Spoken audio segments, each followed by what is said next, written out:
Okay. Oh, they're gonna mute me anyway. That video. Consumers Iowa ranked #1 in network coverage and customer satisfaction. Linda has you guys at your complete network coverage tonight too. Someone with that seat. Oh, I don't know what they're doing. Well, I don't hear something because I can't hear them. At Humana, we believe your healthcare should evolve with you, and part of that evolution means choosing the right Medicare plan for you. Humana can help. Okay, fine. Hi, my name is Sam Davis, and I'm going to tell you about.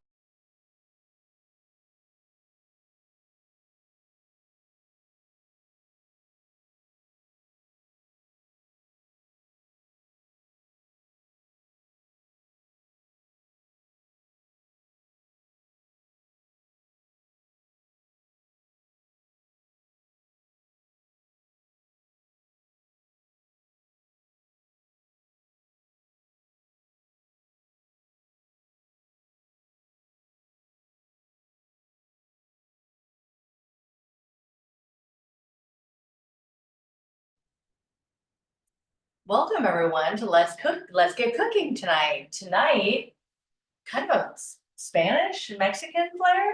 So a little spin to both, Okay. right? Obviously a little Baja style, close to the ocean, doing shrimp. Which is great for summer Absolutely. as the weather heats up. Uh-huh. Kind of nice to have something a little lighter. And something a little fresh. Right. Right? So we're gonna incorporate a little bit of the jungle, having some nice tropical mango fruit. Which I love, and I'm really excited about the mango margarita. Like, never had one of those, so I'm super excited about that. First timer. First timer. Nice. And I want to see you cut a mango because to me, those are very daunting. Just look at that thing and I just don't know what to do. If you don't know how to work this, yes, absolutely. You would struggle immediately. Right. Okay, so when we get there, pay attention. We'll show you how to do it. Perfect. Okay, so what are we cooking then? First and foremost, we're gonna do some Baja shrimp tacos. We're gonna make some blackened shrimp. Awesome. Nothing too crazy, nothing too spicy, as our crew loves it spicy, so we'll make our spicy. Remember, you can leave out the spice as much as you want to. We're gonna do a blackened shrimp taco or Baja shrimp taco with a mango slaw. Sounds great. We're gonna make a chipotle crema, so a nice little sauce to go with that. And then we're gonna do a Spanish rice. And this one's gonna be a little more traditional and a little edge to it as well. Oh, that sounds intriguing. Yep, so a lot of people, just so you know, rice is my nemesis. I don't like it. I love rice to eat, but it's the hardest thing to cook because it's very finicky. If you don't have enough water, you mess it up. If you have to keep adding water, mess it up.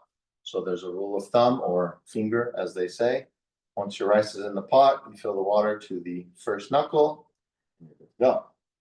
We're gonna be adding other ingredients, so that law is a little different for us. Okay, That's okay. kind of interesting. We'll We're walk gonna- through all that process. First and foremost, mise en place. Yes, let's If get started. everyone has their ingredients out and ready, first and foremost, we want to make sure that your shrimp is deveined and peeled, so no tails. You can leave the shells on if you want to. It's not gonna hurt anything. It's just gonna add an extra crunch to your taco. All depending on what you want. I prefer no crunch with that, but I thought it was weird the first time. It's really not so bad. So if you want a crunchy taco with a soft tortilla, leave the shell on. If not, pitch the shell, right? Got it. Super simple. So what we want to do is we have our shrimp. It's already peeled, deveined, it's ready to go. We want to put our blackening seasoning. So this is all of our dry spices on there. It's going to be cumin, coriander, chili spice. Read them all. Oregano, a little bit of chipotle powder, some garlic, lemon pepper, and I've got all that mixed in right here. We want to be generous with this. Okay. Okay, so we are not going to be shy. And did you like pat dry the shrimp at all, or is it moist? What is it? Because sometimes. So It's- there is a little bit of moisture in there. Okay, but not too watery. No, and you can pat dry them. Okay. If we're really going to try to make a true blackened seasoning, we want them to be dry. Okay. Okay, and then we want to not mix in the ingredients like this. We're gonna want to take our shrimp and pat it into the spice blend, because then it's gonna coat it. It's not gonna matter because we're using it anyway. Right. but it's gonna coat it like Like such. thicker. This would be a true blackened seasoning. The Okay. reason being is when we sear this, this is all gonna caramelize to create that blackened essence. Okay. Right? Create a crust. But now the other pieces don't look like that. That's why we're gonna heavily season Season that. it. Yep. Okay. So that's what we wanna do. This one, if you don't like as much spice as a true blackened spice would be, a lot of cayenne pepper, add a little bit of flour to it, so that way you still get the same crust, the same texture, without having all of the spice to it. So you would add the flour in here? Okay. Into our dry rub. Good to know. Well, Yep. that's an interesting way to kind of look at it differently. So we're gonna go all in, Okay. and then we'll mix it up nice and lightly, and as you saw how it's coated it much more, right? Yeah, and you can really smell it now. Oh, absolutely. It's a lot. So we wanna set that, let it marinate a little bit. We want all those flavors to mend together, so that way when we go to saute or blacken, because we're gonna be high heat for this one, Right. we wanna go. Next, we're gonna want to make our adobo sauce. So what we need for this is we need some sour cream. We're gonna need our chipotle. So everyone got some chipotles, peppers in the adobo sauce. This is what you want to use. This stuff's fantastic. Remind yourselves that one of these little guys is pretty spicy. If you want to test it to see, taste test. So put your little finger, taste the adobo, find out how spicy it is for you. If it's too much, less. Start with a half a pepper. If it's really too much heat, just add the sauce. No chipotle pepper, okay? So that's what we want to do. And I feel like those aren't very spicy, right? Are they spicy? I feel like they're not. It's more like a So non-spicy again, pepper. it's a roasted jalapeno, okay? So is it spicy? You don't know, because you don't know how spicy the jalapenos that puts in there. Some may yes, some may no. Okay. Most of the time, it's at a good heat, so it's gonna be sitting around a 6 or a 7. A lot of people, it's gonna hit at an 8 or a 9. Oh, okay. For me, and like you said, it's more around the 3 or 4 range. Right. Has That's a what I nice thought. slight little hit to it, Mhm. but the adobo sauce is where the love's at. So if you don't want the heat but the flavor, just use the sauce. If you're gonna try to use chipotle powder, that is spicy. So you Mhm. wanna try to stay away from that as possible. So I got our little handy dandy food processor here. And basically what we're gonna do is we're going to add our sour cream.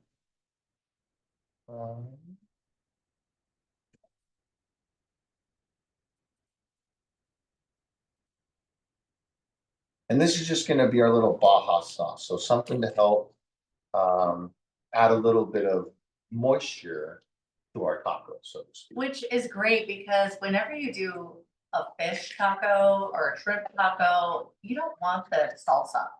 Like I like a different salt. You really, and it all depends, right, what your preference is. But again, the salsa overpowers. Right. So the way we're gonna utilize this is to complement the shrimp, because Exactly. this is the star of the show. That's what I mean. That's what we taste want, that. absolutely. And fish is very delicate, so we don't want to overpower the fish by any means. Right. Well, I'm really impressed it is the end of May right now, and we have 13 people joining us today from Trilogy, which is amazing. You guys mostly should be back home already, but it was really nice that we have such a great turnout tonight from Trilogy. Absolutely. So 13, that's a lot. That's awesome. Thanks for joining, guys. And we also have Marianne from Scottsdale Mountain, which is my community. So Marianne, thank you for joining. We're really excited to have you. So I went for the gusto because I know how our crew likes it. We like the spice. And for our newbie, she would probably learn to like it, but we'll figure that out when we get there. We're gonna need some lime juice. So again, let's just move these guys out of the way. We want to press our lime by rolling it. What we're doing is we're breaking the tissue up. We're releasing the juice of the lime. So by doing this first is gonna allow us to make it easier to squeeze the lime juice into our chipotle crema.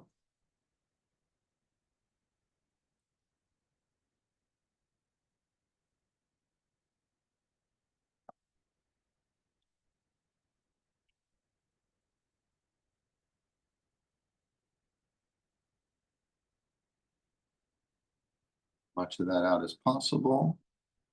Put our lid on.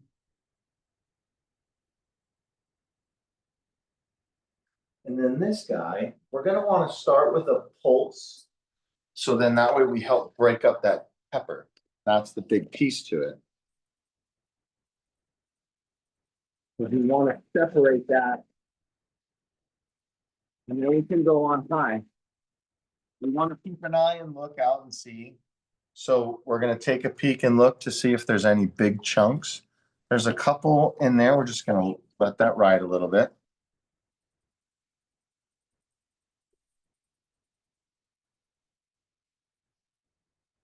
You can already see the red color happening. I mean, that's about the color of what you want. Super bright, right? Yeah. So now you can give a taste test. If it's too spicy, you can add more sour cream. You can add more lime juice. It's gonna help. They say you can add sugar to dull out the spice. Not necessarily true. By adding white sugar is only gonna intensify the heat. So try to stay away from that. If you're wanting to sweeten this up a little bit, my good friend, the blue agave, which is similar to honey, but a lot, it's not as thick and it's not as pungent. So it's more mild, but still has a good sweetness to it. So if it's too spicy for you, put a little bit of that agave in there and that'll help neutralize that. Good idea. So then this, Beth, we can go ahead and put that in the fridge. Perfect. Let that sit aside.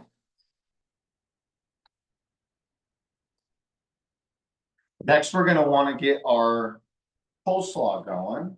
So our nice Baja mango slaw, that's a big piece, right? So I saved some components here. I got some cabbage shredded up nicely, right? You can Yeah. buy the shredded cabbage mix in the store. No big deal.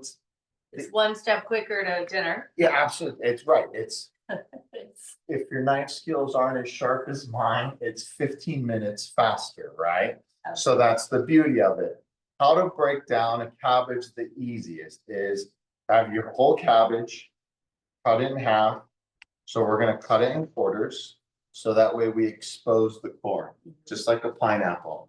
Then we're gonna lay it down, and we're gonna take that. Now we take out the have core. cord's gone, okay? From there, it depends on how your knife skills are.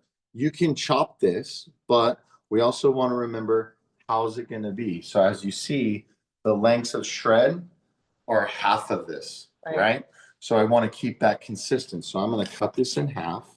And then that way we can lay this guy on its side using our good claw hand, rock and chop. And all you're gonna wanna do is try to make your chops as close as possible. So you're barely moving your finger back or the claw back as you make each cut.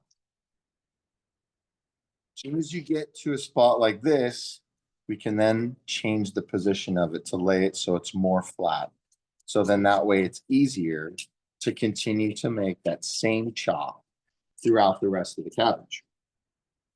Just like such. And then you want to look at ratio, right? So due to red to green, I think we have enough red, which is good. Really, do we want more green than red, or what are we looking for? Preference. For ratio? I'm gonna go with you want more green than red. Reason being is once this sits, the red's gonna bleed, it's gonna turn a funky color, right? And then it's off-putting to the eye. Okay. As we all eat with our eyes when you make the taco, like if you were to set this aside for 4 hours, all of that red dye is gonna bleed out. Water essentially is what's Okay. gonna happen. And then it's gonna turn your slaw this off purple kind of pinkish color, which is gonna be off-putting to when you make the tacos when your party arrives. So you want to be mindful and conscious of those things when we're doing that. So as we mix it together, we have about, Like 1/3 bread. I was gonna say, 2/3 3 to 1, right? It's about 3 to 1. Yeah, it's about 3 to 1 is what we're looking for. So 3 parts green cabbage to 1 part Mhm. purple cabbage, which is, Better for appealing. Yeah, more appealing. Got it. and like if you were to buy a bag, the ratio is more like 8 to 1. Mhm. 8 parts green cabbage to 1 part purple cabbage, which isn't a bad thing. But we like the flavor of the purple cabbage, has a little more sweetness to it than just your regular green cabbage. For our carrots, we break out our handy dandy cheese grater. Oh. Should be down here. So the good old box grater from the 70s. This guy You have the 70 version. is awesome, but this thing's fantastic, It right? is, and honestly, I'm looking at you doing this and I always forget to do that with the cheese grater. To grate the carrots. I Do mean, we it's need it? smart. It's fine. No, We don't, right? I would go on that big side. We are safe to go ahead and grate our carrot. So that way we have a nice Much better. fine shred that matches our cabbage. You gotta remember that carrots are gonna be a lot crunchier than your cabbage, right? They're not gonna break down as easy. So you wanna make sure that we're utilizing it appropriately, so. Good way to do that, nice and simple, utilizing your kitchen tools appropriately. Absolutely. I'm gonna do a little bit more there. Any questions so far? Is anybody having any questions as we're kind of developing our slaw? And this is all up to discretion. Remember, if you want more carrots, you like carrots, if you want to leave the red out, leave the red out. It's okay. It's no big deal. It's all what you're looking to do, right? Does it change your flavor profile? Yes. Is it by much? Sure. Depends on what you're leaving out and what you're putting in. Right. So as you can see now, as we mix that up, we have a nice colorful slaw. Good ratio of everything, right? So now we're gonna go ahead, we're gonna dive into our mango. This Okay, guy. this part, I wanna see Okay, how you cut this.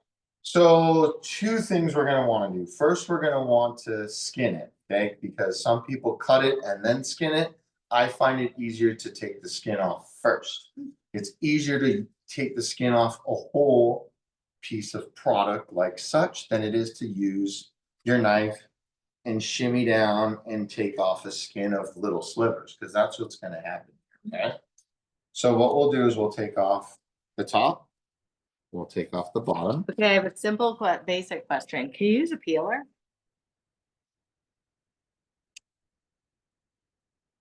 I mean, so you can? Yes, yes, you can. Here's the difference. See all You're the gonna have green the still green, left? Yeah, We're still gonna be, you're gonna be peeling away, right? forever. Or we treat it like a cantaloupe or a honeydew or a melon. Once we get a flat surface to set it up on, then we can take our knife and run down the peel You get to where to the we get yellow a part. nice clean cut to where we're not having to shave and shave and shave, right? Got it. So you can use the peeler if you feel more comfortable, but all I do is find the rind and follow the rind all the way down the knife. So as you see here, I find the rind and then I follow it with my knife all the way down and then turn. And then you're able to do the same thing. If you use a bigger blade piece, Mhm. you're able to take off more at a time, right? So whatever you're comfortable with, we want to make sure that you're not losing any fingertips in the process. So what happens if you see a little bit of that grain? Why is it important to shape that off? Does it have a different flavor to it? It's bitter. It's bitter. Yep. Okay. So we want the sweetness, right? We don't want that in there. Any of And the bitter. yeah, I Got it. mean, if you want to take a bite of this and tell us what the difference is, you'll be able to taste that. You Sure, can it taste that. tastes like mango, but then also There's you that bitter component. taste that peel, right? Right. Yeah. Interesting. It still tastes again. Interesting. Mhm. So that's why Good to we want to cut that out. So once we get all of our skin off, or the rind, Oh, we have a question out there. go ahead. Henry says that the slaw looks great. Some folks in the south like to put a little bit of sugar in it. Okay, so here's the trick with the sugar. So what he said was sugar, in case you guys couldn't hear. Should we put sugar in or not? So the sugar helps break down the cabbage. which then makes the cabbage not as crunchy. So yes, you can do that. If you want your slaw to be sweet, absolutely. So if you were having it more like slaw, just to eat slaw maybe? If you were just Yes. having, would you put more sugar in then versus maybe on the, So the reason they put sugar in is to break the cabbage down so it's not as crunchy. okay, So it breaks down the fibers of the cabbage itself to make it softer, which what happens is it releases the water faster. And that's what the sugar does. In the end result, it does sweeten your slaw. okay. Okay, so that's why Makes sense. that's why they do the sugar piece. We're gonna do agave, so we're gonna add sweetener to it. Yeah. But also, this is our sweet component. And that's what this is the star of the show, right? We want this to be accommodated by the carrots and the cabbage. Got it.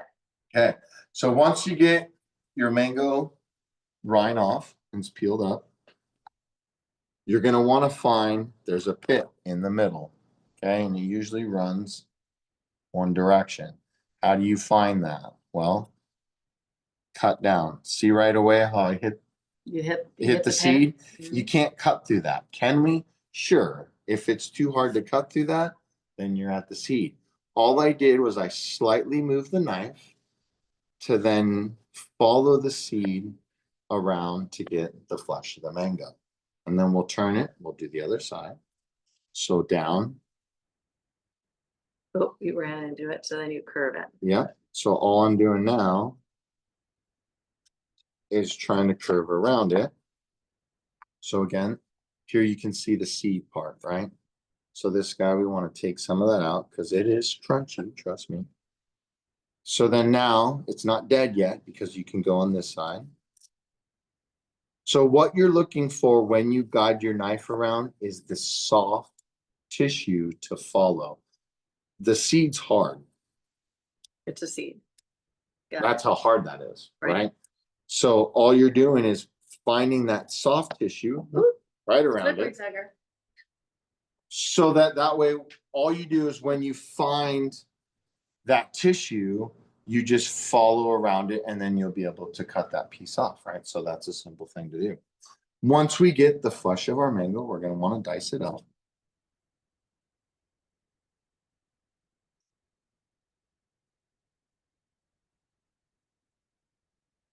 And again, this one's application. What are we doing? How do we wanna see this mango, right?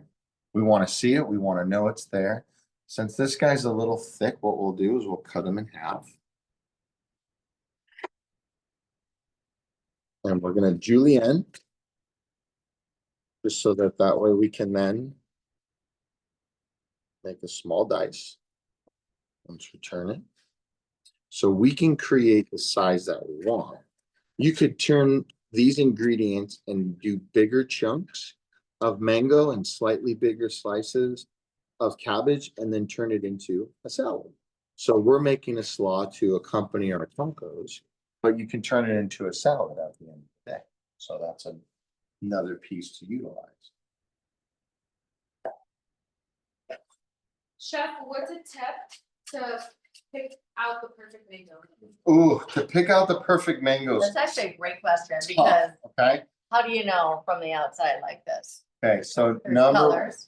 number one, texture. So as you can feel, slightly has a little give to it, Yeah, a it's little not spongy. Super solid. Okay. It's not- If it's like an avocado, if Yeah. it's so hard, not the right one. Got it. If there's red or this little orange piece, the slight little red around here means that it's at its ripest. Okay, so a If little it's- red, what a lot of. If it's a lot of all red. red, then it's very ripe.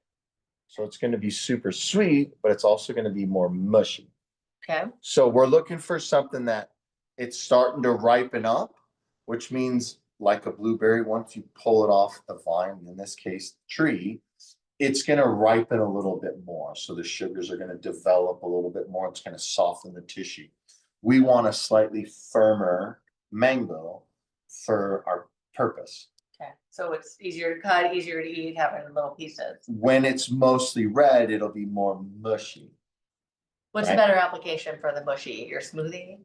I mean, I mean, it's all what you're looking for. right, So is it gonna be sweeter? Absolutely. But the texture of it's just gonna kind of be like, oh, I don't know. This has a slight little bite to it, right? So it's soft, but still has the al dente crisp to bite. so what if it's all green and I wanna ripen it up a little bit? Cause you think about with avocados, you can. Very good. Balance it out, what do? You throw it in a paper bag, Oh, same as avocado? everything.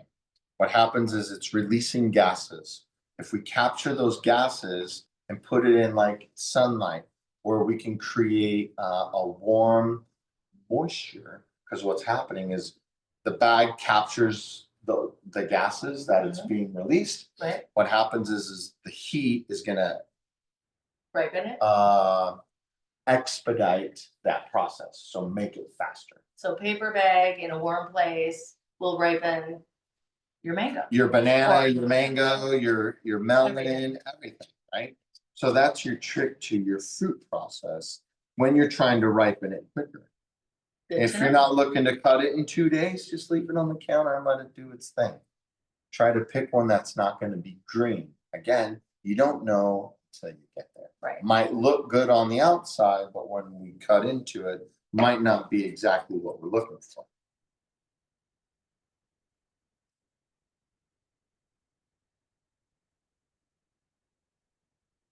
Nice little mango wedges there.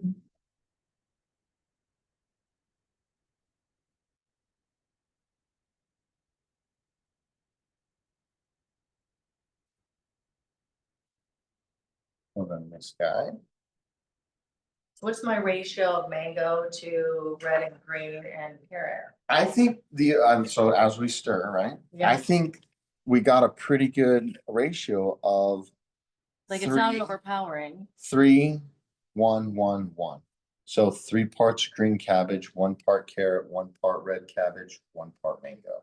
And obviously it all boils down to what you're looking for, but as you see, You kind of have a good. there's a yeah. good mix there, right? Mhm. So if we think about it in a taco shell, and we're gonna put this on there, you You've got get everything in some of there. everything, Mhm. Yeah, right? it's That's what you're looking for.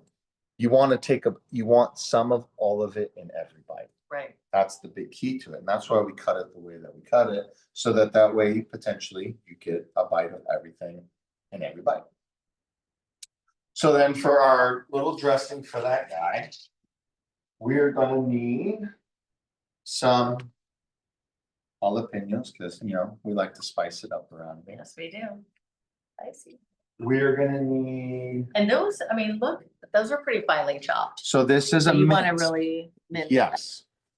And a mince, No one really wants that big of a bite of that. no, and you want it to be fine, right? So as a mince goes, say this is my half of jalapeno. Okay.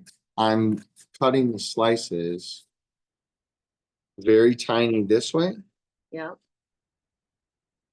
so that way when I turn it this way and make a million little cuts, they're already really thin. they're already very tiny right away, That right? makes sense. So that's what we want, is that mince. Yep, Okay. perfect. And then we're gonna need some fresh cilantro. This guy, we're gonna wanna mince this also. Do we get the branches out of there? You don't, so for cilantro's not too big of a deal. It's not like parsley. Well, the stems of cilantro is a lot more forgiving than parsley, meaning that it's not as bitter and they're softer. Okay. So do you have to take them off? Not necessarily. If you wanna be a perfectionist and do it, go right ahead. If they're big stems like this, try to get as much of that out as possible. Got it. So as you saw, I just eliminated most of that big bulky stuff, so that way we have majority the leaves of the cilantro. So again, up to your discretion, whatever you're looking for. But if you were to take a bunch, I mainly just find where stems come out here, I just find where the leaves start and then chop it off. And then you're able to go. And typically, mostly everything's gonna be okay. Some of these are a little bigger, but if we're chopping it as fine as we need to, it's not gonna make too big of a difference. Got it. So when we get this, again, we want to ball this up, pinch this as closely as together as possible. So that way we can create a mince from the get-go. And we're not spending 10 minutes chopping and chopping and chopping and chopping and chopping and chopping. And I'm sure you've all Oh, seen that's this how I do it. one. You've all heard this one. Right? It works. I've seen two people with two knives. It's a little crazy. But when you ball it up, you saw right away by the It does it chop. faster. Yeah, and it's achieving it in less cuts. So as a chef, that's what our goals are. What are we trying to achieve with the least amount of cuts possible? So a nice little cilantro in there. That just smells really good. I mean, all these flavors All, together. and it's that super smell fresh, great. right? Yeah, So really. that's what Especially for the heat. I know, I just want to eat less when it's so hot out. you Although don't today want. wasn't bad, You but don't want a big old pasta, that's. right? At the end of the day, you don't want a chicken fried steak and mashed potatoes. You don't, Very you're true. just not looking for that. So this is gonna fill you up, but not make you feel like, after you eat it. So this is a good opportunity to utilize that. We're gonna need some, the zester, please. If you don't have a zester, use your potato peeler or your vegetable peeler. And you just take off the chunks like such. And then you can mince this up. So if you don't have this guy, which is golden, They are golden. So easy. and the zest is where all the flavor is. So yeah, we can use the lime juice, but we want the zest. We want just the outside of the rind. We do not want any of the white as much as possible. So as we do this, all I do is swipe and turn so that way we don't run across the same swipe twice because we don't want any of the pith in there. This is bitter. Yes. We want to leave that out. It's one of those few times that you actually just want to use the outside of it. Well, we're gonna use the juice of it, but the Right reason, there. yeah, well, we'll use it right here in this. The reason we want to use the zest though is to get that lime flavor Right. into our dish here. So again, if you don't have that piece, you can take your little slices there and you can mince them up. So that way you get the same process. This one a little more tedious and time consuming, but you can still get to the same part if you don't have the proper tool. So you can see the difference in the fine right here of what the zest is and what that chop is, but still pretty good consistency of what we're looking for, right? Then we're gonna need a little bit of salt and a little bit of our agave. Salt. Sea salt or this stuff. Either one, yeah.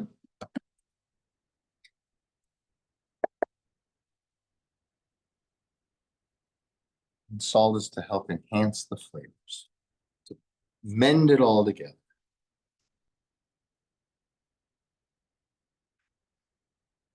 Any questions? Do you guys have any questions out there? Anything that you need help with getting this together? I think this is probably one of the more time consuming things tonight. Well, Getting this law going. yeah, it's just tedious, right? Mhm. So, I mean, if your knife skills aren't as sharp as you would like them to be, it just takes more time, that's all. So this is something that you can set up in advance. You could cut your cabbage. You could even cut your mangoes well, your jalapenos and your cilantro, all that can go into there. And then the day that you're ready to have it. So let's just say we do it on Sunday, we're gonna eat this on Wednesday. As long as it is in an airtight container, it'll last until Wednesday, Together or everything separate? all together. Oh, Nothing in here will oxidize. So the Okay. mango's not gonna turn brown, the cabbage isn't gonna turn brown. The only way it's gonna turn brown is if we leave it out to oxidize. right. So if we can eliminate the oxygen, it'll hold for just fine. So then you pull it out, Good to know. you add your agave, your lime juice, stir, stir, stir, let it sit for a minute, and then you're ready to go once your tacos are ready. So there we go. So that guy, a little bit of salt.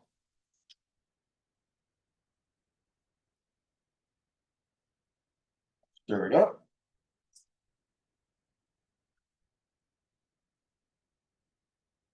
Got no questions out there whatsoever? I know, everybody's just, they're chopping. They're There's chopping, a lot of that's chopping what it going on is. right now.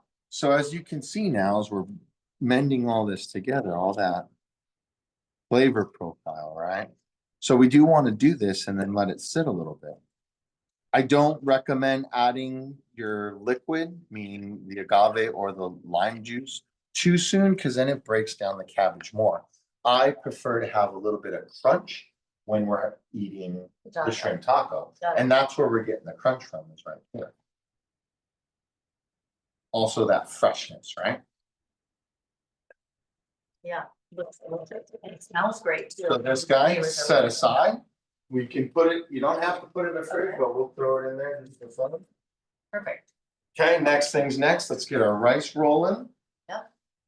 Then we can make a cocktail. So I got our pot here. We want to make sure that we have something that's big enough to do what we need it to do, right? So what are our rice options? So normally, I mean, I see that we provided everybody with minute rice, so that's what we're using today. Yeah. But there's so many rice choices out there. How do you choose what rice to do? It all depends on what you're looking for. So like in this application now, what are my options? Because there's 10 choices of rice. Well, nowadays they make 90-second rice. If you're not familiar with the 90-second rice, it's 90 seconds. It's already pre-cooked rice that's in a Cryovac pack. You crack it open, it's 90 seconds in the microwave. Boom, you have Same rice. thing? You have rice in 90 seconds. It's already done. It's ready to go. And they have a plethora of flavors. So you want cilantro lime, you want Spanish, you want, there's at least 10 or 12 different kinds Got of this rice. It's already made. There's preserves to it, but it's cryovac. So then that way you crack the seal, you microwave it, it's ready to go in 90 seconds. This is an easy process. Another thing is if you're doing a bigger party in the oven, okay? So same concept of what we're doing here. You can put all of our ingredients, cover it in the oven, stir, check it, here you go, and then you're ready to roll. So So you're in essence baking it. correct.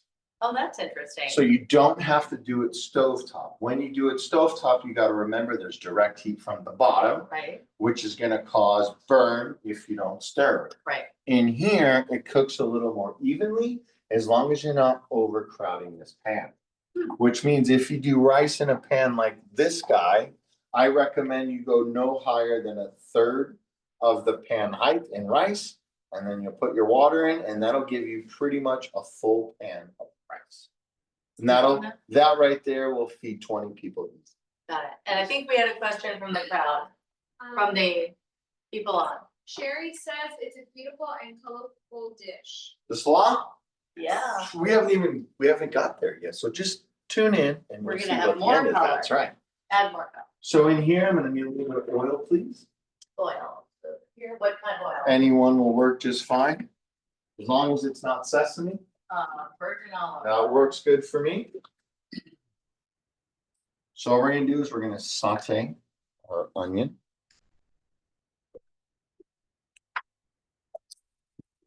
Could it be avocado oil? Pretty much, yeah, anything really works, canola, olive oil. If you're gonna use, extra virgin, try not to use as much because it's very overpowering. In this instance, shouldn't be too big of a deal because this guy is gonna help Yeah. kind of mask everything out, right? And that's our tomato. This is the twofer. So that's our tomato sauce and our heat all in one, right? So if you want to give that a stir that. What's your favorite? So the question is, what is my favorite kind of oil to cook with? It all depends on what I'm making. I like a blend, like a 90-20 or a 90-20, a 90-10, which is 90% canola, 10% olive oil for like just everyday general saute like this. I like the avocado oil. You got to be careful because you don't know what you're getting, and there's a lot of stuff out there that's garbage. So if you just do a little bit of research, you'll be able to find out what works best for you. Sesame oil, if I'm doing any type of Asian cuisine, if I'm doing anything Caribbean, coconut oil. If I could use coconut oil in all of my dishes, I would, because it's very, very good for you, for brain food. So that really helps. You wanna make sure that we're preventing from Alzheimer's and dementia. Coconut oil is the key thing. So I like to use the coconut oil when I'm making that Caribbean style dish because it has that additive flavor, right? So it's twofer, not as in super healthy for you, but also it's giving a little bit of flavor profile. As far as everyday, if you're gonna do any frying, canola oil works pretty good. Vegetable oil or works good for stuff. If you're baking, using a little bit of vegetable oil in your baking is a great opportunity. It all just depends on the application of what we're trying to do. So it all varies. Just do a little bit of research and find out what's best for you or what you're looking for. And then that way you're able to determine if, you know, peanut oil would not be the optimal choice for this application. Saute. Wrong flavor. Peanut oil is more of a high burn temperature, so that way that's mainly used for frying. So that's a whole thing. So once we got this going, we're gonna toss in a couple bay leaves. So we can open up the oils of the bay leaf. I don't really know what the bay leaf does, but it adds flavor to there. The best way to find out what it does is to suck on it, and it just tastes like a leaf, so you don't really know. But for somehow, it's always used in a lot of different cooking methods because of the flavor profile it releases. So it has like it's like a mild savoriness to it, right? And just adds a lot of flavor that you don't really know until you put it in. I swear, I feel like you always put it in soups or different things. Always in I don't see it really in this application very often. in rice, right? Rice and beans. You're making pinto beans, throw bay leaf. Super trick. It's delicious. It just adds a little bit of love that you don't really recognize because you don't really taste it, right? It's not very pungent, so it's something that you don't see too We often. have another question from our. What's our participant. question? Sherry says, not sure if you mentioned it, but what is your opinion on rice oil? I hear it has healthy properties. So rice oil does have healthy properties. There's not a whole lot out there that I'm aware of that they've been doing a lot of research on. So, I mean, it's definitely just do a little bit of research and find out what it is. Rice is fairly healthy for you as long as you eat it in moderation and appropriately. The thing is, it's sugar. Some people don't recognize, but starch is sugar. We want to put our rice in now so we can saute. But a lot of cultures eat rice as their side dish frequently, but not recognizing that it turns to sugar. So then they want to wonder why they end up with diabetes and they look healthy, but it's because they consume a lot of sugar. Their blood pressure is so high. Right. It's all because of this. So what's the difference with rice when you saute it first before you cook it? You're browning it. Are you really, what else are you doing to it? Is that the main thing? Is you're browning it, giving it flavor? Two, one, we're browning it and giving it flavor. Two, we're keeping it compacted as one. So like when we sear meat, same principle. Okay. Okay, so as we add our liquid and let it steep or steam, boil. I mean, typically you let rice boil for a little bit. Well, what's always interesting is if you read the package on how it tells you how to make all rice, it's like put the rice with the water, boil it, cook it like that. But whenever you're reading a recipe, it's more saute it, cook it with something else, give it the flavor first, and then put the water. Whoa. And then add your water, right? Exactly. Or your broth. Right, but the boxes and all the stuff that you read tells you to do it the other way. Because it's the way rice is add your water. You're going to want to add some type of fat, whether it's butter or oil, to help keep the rice grains separated, and you need to mix that in as so. So we're doing twofold on that. Not only that, but as it starts to steam, the rice will maintain its integrity. Got it. Right? And that's a big piece to it. That's why you do the little saute first. So we're basically searing or sealing in the little rice grains so that way we can Really, you use the olive oil as the moisture and separate it too. onion. Yep. Yeah. Well, and the onion's the flavor profile, right? So we're gonna get that piece, which is huge. Then we're gonna want to add our duck sauce. Duck sauce. Uh-huh. The reason I call it duck sauce is because it is el pato, which is the duck. And this is huge. You can eat this with chips like salsa. You can add this into a lot of different things. There's a couple different versions of it. I like to use this one. That's the tomato sauce and the jalapeno mixed together. So it's twofold. So it's got the spice and the love. For the amount of rice, we're going to use both these guys. I don't think we've ever used that before. Oh, I I can't. don't think Steve and I have cooked with that. I was gonna say, I can't remember what recipe we used it for, but I do know that we used it on Let's Get Cooking. Because I am a huge fan of El Pato. If you don't have El Pato in your pantry, just buy a can. It's like $1. Used to be 87 cents. It used to be 4 per dollar back in the day. But it's awesome to use, and it's a great alternative to just using regular tomato sauce. Right, definitely has probably more flavor. Absolutely huge, a lot more flavor. So now Plenty more of that. let this go. We're just gonna let this go for just a second. You can already smell it. Oh, you can. Right. We're gonna add our broth And the other trick that we've talked about, if you're reading the box recipe for like a minute rice, in lieu of water, always use chicken stock or vegetable. or vegetable stock. Mhm. Don't use just plain water. This will give it a lot more flavor. 100%. And another question from our participants tonight. Jelaine is asking, do you guys prefer rice or beans? Well, that just depends, Yelena. If you're looking for rice or beans, I'm a big bean connoisseur, so I like to eat beans, whether it's black or pinto. It depends on our dish. What are we trying to do? If we're making our shrimp tacos tonight, a black bean would be great alternative. Then the rice, if that's what you're looking for, a little more protein to the diet. So that's something, all depends on your preference. I know there's people out there, they don't like it. Right? Rice is a thing. This is just something I want to show you that making Spanish rice is that simple. Right? And then when you do these certain little pieces to it, the result of it is so much greater. Right? Again, if you only got 90 seconds to make rice, Uncle Ben's has your back there. So not a big deal at all.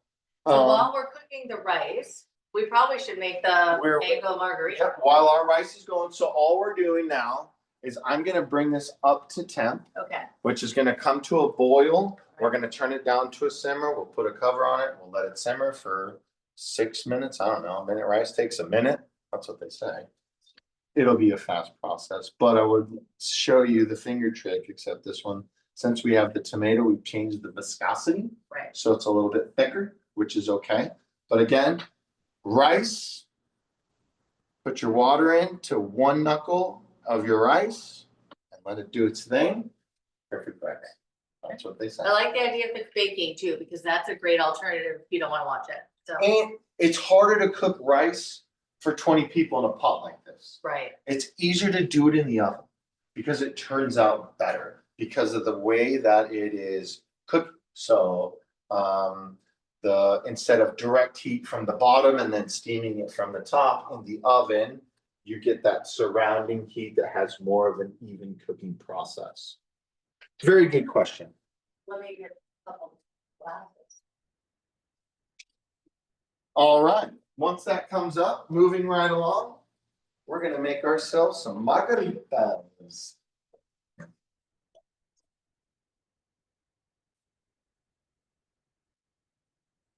I gotta start working on the lime juice because we're gonna need a bit.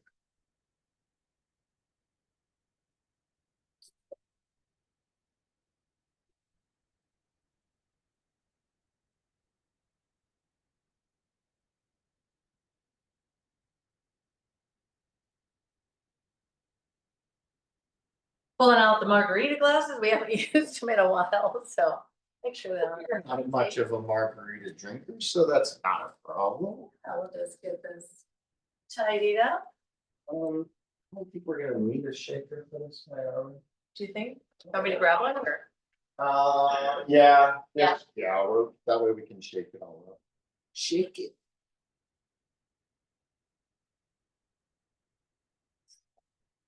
So instead of using Jose Cuervo's margarita mix, we like to keep it simple.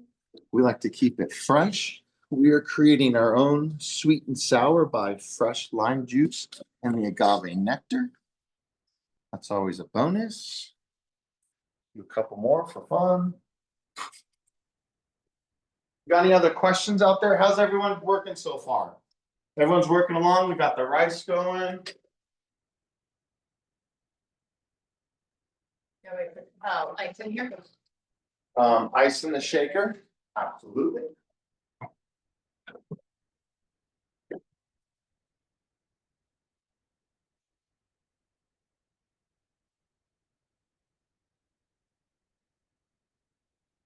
Lime juice on your rim. Yep, that's always a good thing.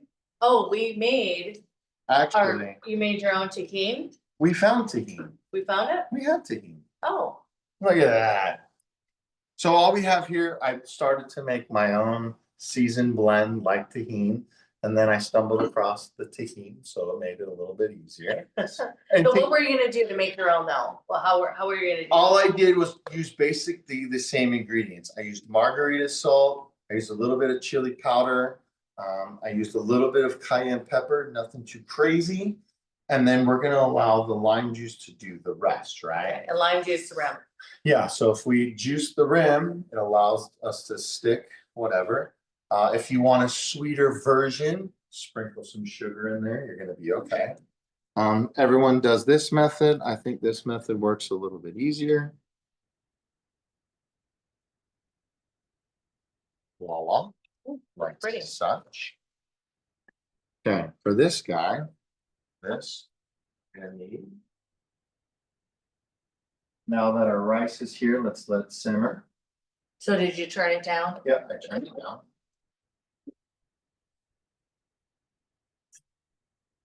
Chef, Donna's asking if the spices went in the rice yet. For the chipotle powder, and you can, right now is the time to do that. If that's what you're doing. Oh, the cumin, the bay leaf. I put the bay leaf in. The cayenne pepper I left out of this one. Just because of the other spice we have going on. We put a lot into this, so I don't want to have too spicy things. I don't know if you've ever been to a restaurant of Mexican or Spanish where everything you eat is just overpowering with spice. So when I wrote the recipe, I thought, yeah, we'll be okay since how we like it. I put the spice into the shrimp to have that be the spicy, and I left the rice a little bit of mellow. Okay. So the cumin, and then your, what do you want to call it? Your bay leaf. So right now you can go ahead and put your cumin in.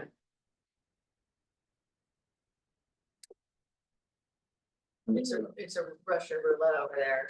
Never figure out. I just had it. We need like spice labels with the top. Oh my God. It's so crazy to find a spice in that rack. Your Merry Christmas present for 2025. It's gonna be the is your labels on the top. Spice labels. It's annoying. You just saw it. I did, well, I just had it too. Thought of one of these guys with a green one. Oh, there's the team. Yeah, so your tahini, and I put it up Was there. it there too? Yeah, it was down here. Down here. So the cumin I like to add is just a little additive. It's just a little extra flavor.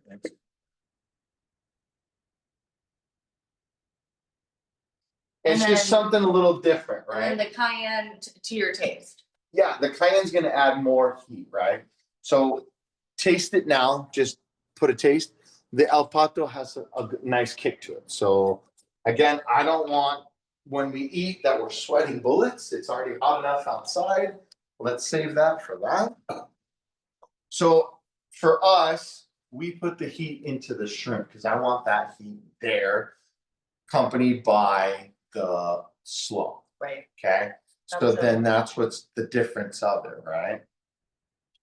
This guy, I need a lot of lime juice.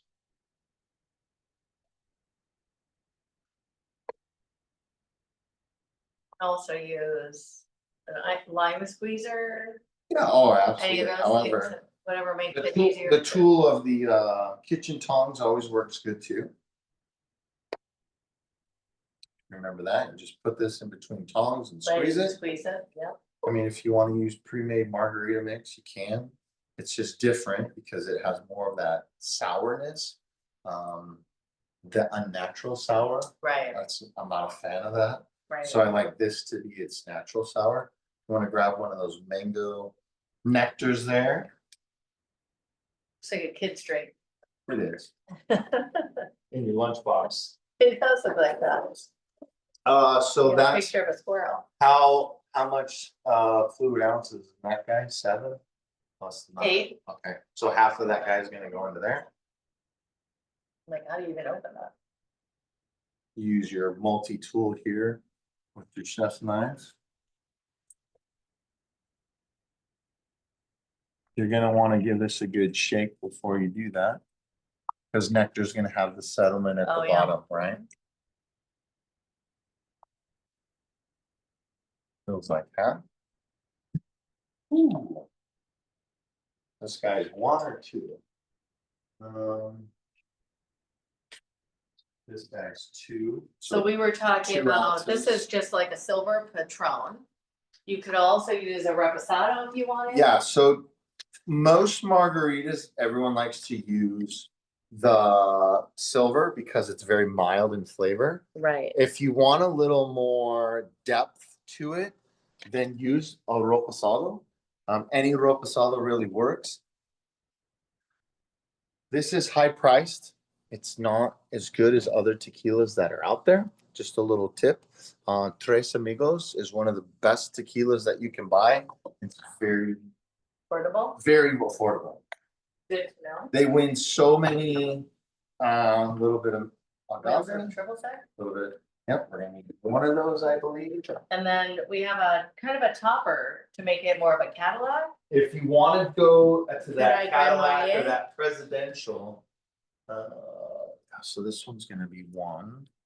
So triple sec, this is the ad. This isn't typical of most margaritas. I This is think, gonna yeah. be 3/4 of an ounce.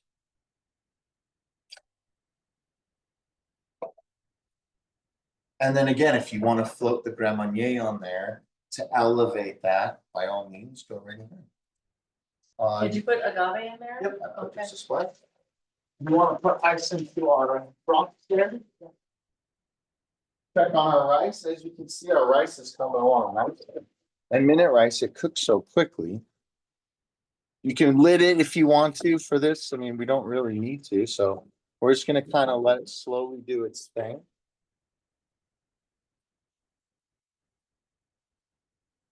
Okay, then. Yeah. Okay.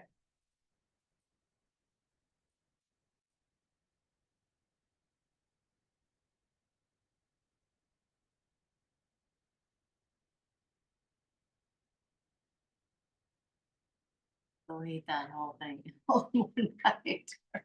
Should be fine. Yeah, you should be There's not many fine. seeds in there. Oh, we even have the color profiles, like fun yellow color. That's that mango nectar. So if you were gonna do a Grand Marnier floater, do you literally even float it on the top, right? Like such. So what you could do, I know Steve always loves that, little Grand Marnier topper. And as you see, It just. floats it on top. literally does float on top. So you want to elevate it, make it a presidential or a Cadillac, depends on what restaurant you're in. Has anybody tried it yet? All right, we're gonna give it a whirl. Oh, of course. Are you guys ready? Cheers. Cheers.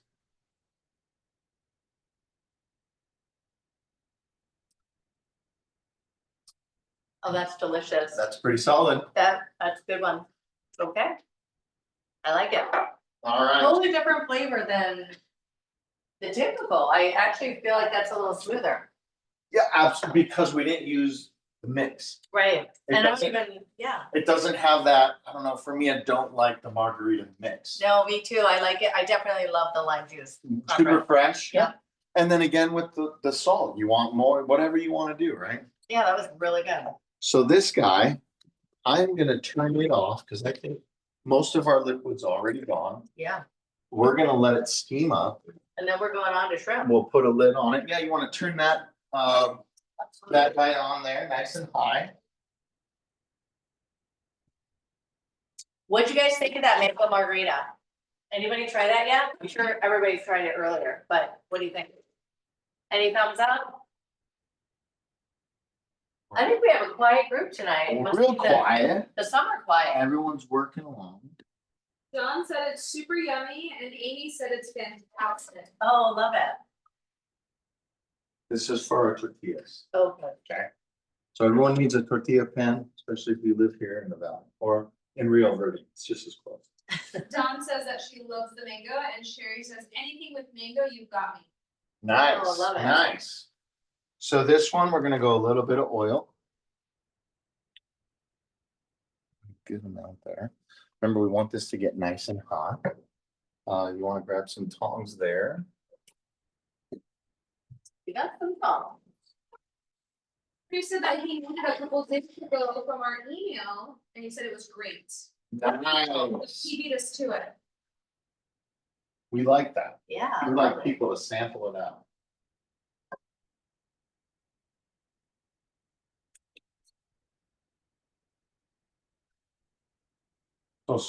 See how it's starting to ripple there? I see that. I don't know if you can always see give it a that little tell, on yep. online, but it's definitely starting to ripple, so we're gonna wanna go ahead, we can start adding our shrimp. Is there a trick to cooking shrimp? Because for me, it gets done very quickly. So again, don't overcook it. That's the Right. trick. That's the trick. What did you say? It gets done very Very quickly. quickly. So I People feel think- like, yeah. People think this is a process, it's really not, it's pretty fast. I mean, the one thing is fresh shrimp is just great, light, easy to eat, so many applications. And probably again, don't overcrowd your pan. Yes. I mean, right now, if you wanna do a quick weekend or a market update, now's your time. Okay, well, you guys are getting started here. Wanted to just talk for a few minutes. Steve is not here tonight to join me, but he is gonna be back next week. So we've been seeing some changes in the market. It is still a buyer's market. So those people that are selling, it is a little confusing right now when homes are sitting on the market and not selling. There's a great article that just came out. If you guys wanna us to share it with you, we'd be happy to do so. Where it says that sellers have overestimated the market and now coming back and realizing that listing their prices at too high was not to their benefit. We're having a lot of conversations with sellers about trying it high and now we're even lower than they ever thought that they would be.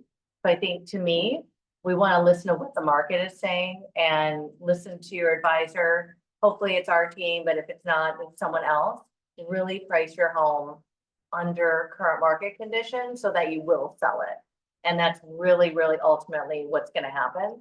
But alternatively, if you are a buyer in this market, it's a great time to get a really good deal.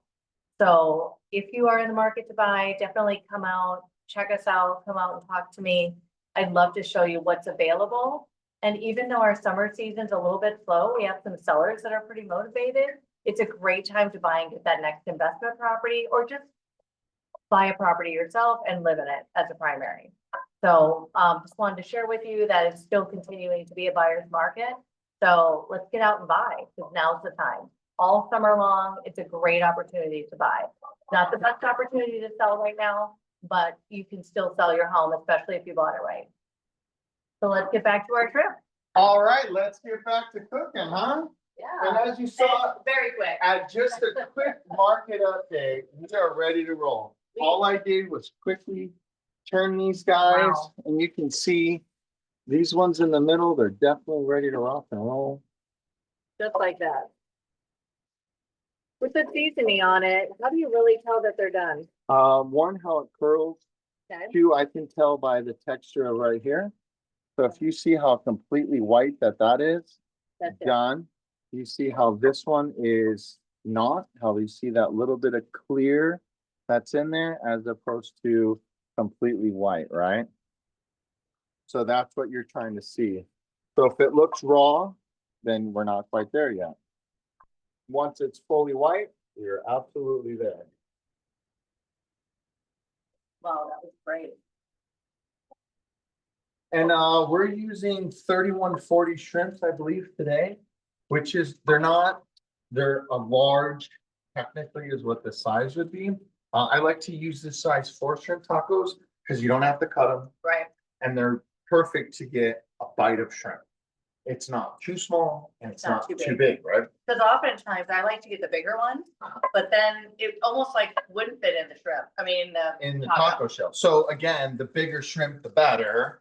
But for our application today, I wanted to use these ones to show you that these guys serve a good purpose, Right. right? So that way this purpose producing is, you're talking 3 of those in a tortilla and we're ready to That's roll. perfect. Probably 4 would be a nice serving, and that's really what we're looking for. So as these guys are finishing up, we're gonna go ahead and get this tortilla pan working. Tortilla pan is crucial. If you wanna heat up your tortilla, you don't want them to be rubbery. If you microwave your tortilla, that's what should happen. Ooh, disgusting. Always on a pan, personally, I open flame it, but that's just me because that's the way I like it, that little char factor to it. If you get your pan hot enough, you can get that char going on too. Since we're using corn tortillas today, we're not looking for a char like I would if I was using a flour tortilla. I just want to get a slight little crisp and warm it up so that it becomes pliable. That's the biggest piece. So all I'm doing is flipping this guy over. And again, I chose the cast iron today again because it maintains that heat, right? Right. It's going to allow us to achieve what we're really trying to achieve. Create that crust on the outside. That's a big piece for it. You're really able to get a lot of shrimp on there too. Yeah, in the pan here. Yeah. Yeah, and as you see that crust, Mhm. that's what we're looking for. Nice and hot.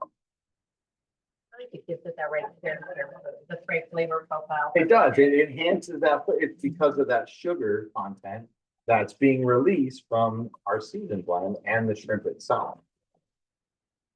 And just like that, almost all these, there's a ton of shrimp here. I mean, you've really got them done pretty quick. You're talking 40 shrimp are done in less than Like, 5 minutes, I right? know, that's amazing. So that's a big thing. And like you said, what's the trick to it? Don't overcook it. It's done. Right. If you don't think it's And done, it keeps cooking while it's if sitting you there. don't think it's done, pull it apart. Right? When you pull it apart and you see all that's cooked all the way through, that's what you're looking for. Because what happens to shrimp when it's overcooked? It gets firm, hard. It's just not that. It's just rubbery and Yeah. you're chewing and chewing and chewing.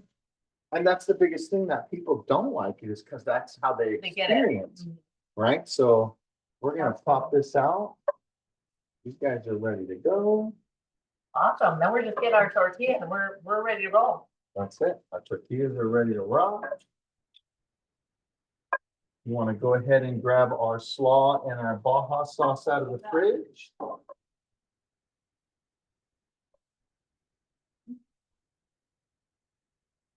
Where are you gonna want it? On the other side? Just on the island's fine. Island? Yep.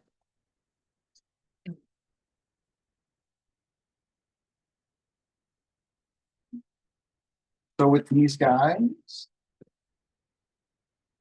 the way I like to set these up is do 2 at a time. So 2 down, that way when you flip them over, they're ready to roll. I'll turn our heat down slightly. All I'm doing is just turning it so that way one side doesn't burn over the other. As soon as I can tell that one side's softened up, we're gonna go ahead and we're gonna flip them. And then again, if you want a slight crisp to it, by all means. If you want to make this a little more crispier, a little butter in your pan, drop your tortilla down, and you'll be able to create a crunchy shell if that's what you're looking for. If you really want a crunchy shell, you could put oil in a pan and build your taco and drop it into a little bit of oil, so that way it just sits in the oil and crisp it, and then you flip it over to the other side and crisp it if that's what you're looking for. For tacos like these, I don't necessarily prefer that. I prefer them to be nice and pliable like such.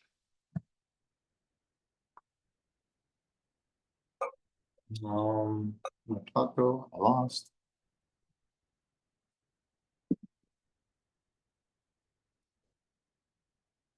So no oil in there? Nope. Just warming it. Just warming it. You want them to be nice and soft, pliable. Got it. And if I leave it on longer, we can create a little crisp if we want. If you want them to be crisper, a little bit of butter. It'll crisp it up, so. And for presentation, you want to use the bowl? We have a big bowl in there? For the, Oh, you're gonna do them yeah, that way? we'll do them Oh, just like this. oh, that's a good way to do it. Prop it up. So what we'll do is we'll layer some shrimps in here.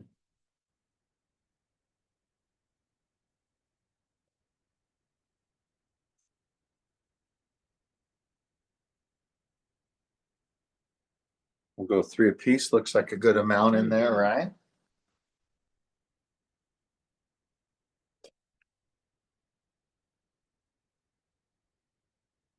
Nice little slaw.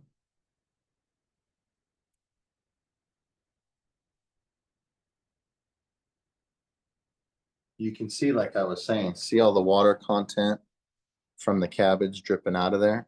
So when you add sugar to this, it will release that water a lot faster.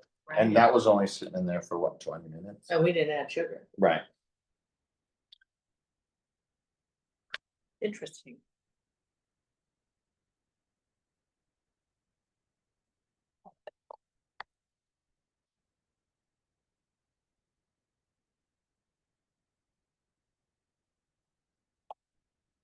Wow, those look delicious.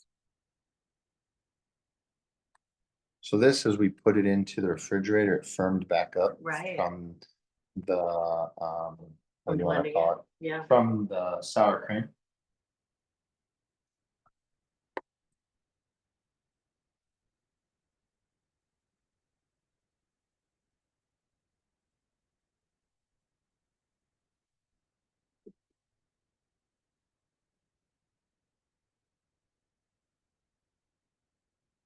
Sherry says shrimp is the best to go. I love it since it cooks so fast and in the tacos it's the best. Do you ever put your tortillas directly on the gas burner? Personally, I always use the gas burner only. Some people's fingers can't handle it. They're afraid of the fire, but I love gas tortilla right on there. It's delicious. Nice midnight snack, so don't forget about that. Nice little Spanish rice. Voila. I've got the cook. Let's go here. Little garnish.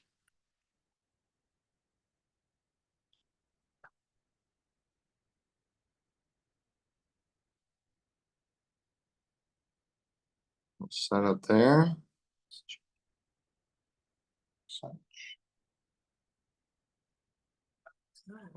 That looks delicious. You have yourselves a nice Baja shrimp taco with a mango slaw and a little chipotle crema, and then a nice little Spanish rice there with our spicy margarita to accompany. Wow, that looks delicious.